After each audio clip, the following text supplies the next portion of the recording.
Fala pessoal, beleza? Esse vídeo é para a gente falar sobre arrays ou vetores em português e como que isso é feito em Golang.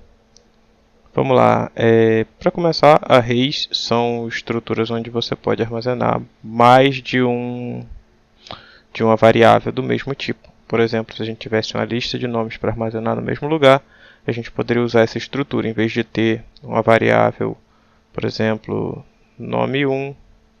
E aí aqui ela ser um string com valor do nome 1 e ter uma segunda, deixa eu fazer aqui direito, string e ter uma string 2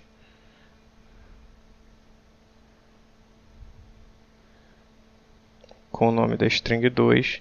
Em vez de a gente ter esse modelo aqui, a gente tem uma estrutura de dados que é própria para isso. E como seria nesse caso aqui? A gente seria quase a mesma coisa. Vou mudar aqui para nomes. E aqui a gente diria que é um array. O símbolo que mostra que é um array é isso aqui. Só que em Go, os arrays eles são... A gente precisa dizer qual o tamanho dele, quantos espaços ele tem. Eu vou colocar aqui que ele é de 3, que ele é um pequenininho, só para a gente começar a brincar. A gente pode inicializar o array aqui. E para inicializar o array aqui, a gente teria que dizer a tipagem dele exatamente como a gente diz ali na hora de dizer o tipo da variável. Então eu teria que dizer isso aqui, que é um string. E aqui eu abri um par de chaves. E dentro desse par de chaves que eu começo a colocar os meus valores. Então, nome 1, nome 2 e nome 3, por exemplo. Vou usar aqui o FMT para mostrar na tela o resultado disso.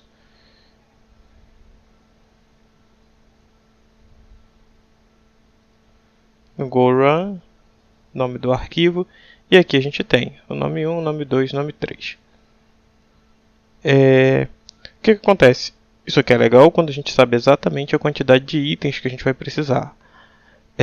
Quando a gente não sabe, isso aqui fica um pouco complicado, porque a gente teria que redimensionar isso aqui na mão, criar uma lista nova, com tamanho novo que a gente precisa, colocar os antigos dentro e então começar a inserir itens novos. Para resolver esse problema, existe o slice, que é mais ou menos a mesma coisa, só que aqui a gente não diz o tamanho.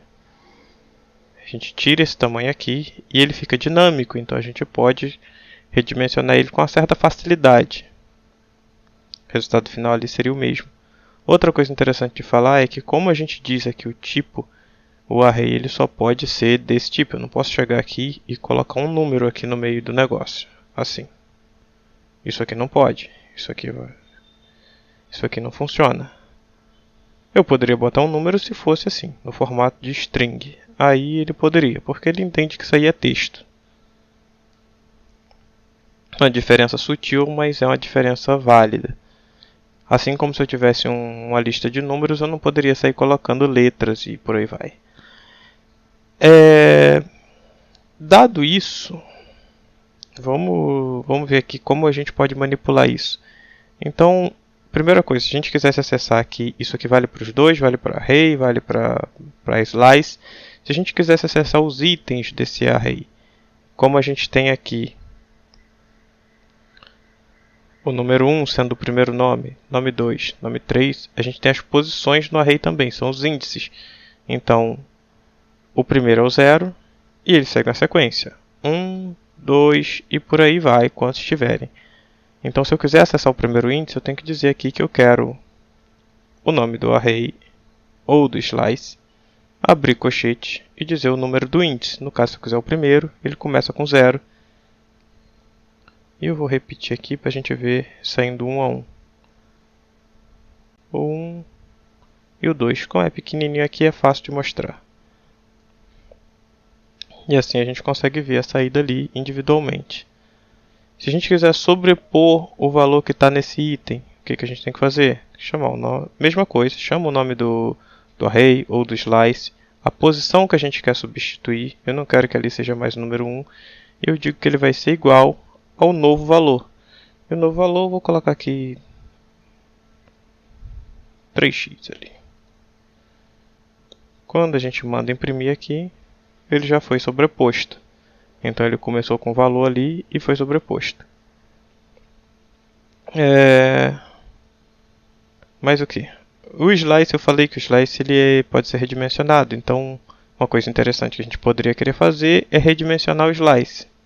Eu vou deixar essa alteração aqui. Então como a gente fazia esse redimensionamento? Como a gente colocaria mais itens no slice? Seria mais ou menos assim. A gente vai dizer que o slice ele vai receber a função nativa append. Na função nativa append a gente vai passar alguns parâmetros. O primeiro parâmetro é o nome do slice, no caso aqui nomes.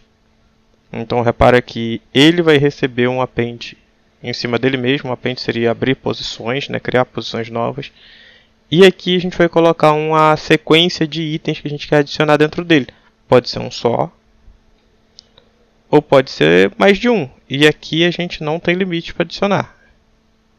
Bom, deve ter um limite, mas ele, a princípio, a gente pode colocar quantos itens a gente quiser. Nesse caso aqui eu vou colocar 2 nomes a mais. E em vez de mostrar assim, item por item, eu vou mostrar aquela visualização inicial, onde a gente simplesmente mostrava o slice completo. Então quando a gente executar aqui, a gente vai ter aí ó, o XX que foi alterado ali o XX que foi alterado aqui na linha 7. A gente vai ter os 2 itens que já estavam ali no começo, que são o nome 2 e o nome 3. E por fim, a gente tem os 2 nomes que a gente adicionou. Então, por hoje é isso. Valeu, falou e até mais.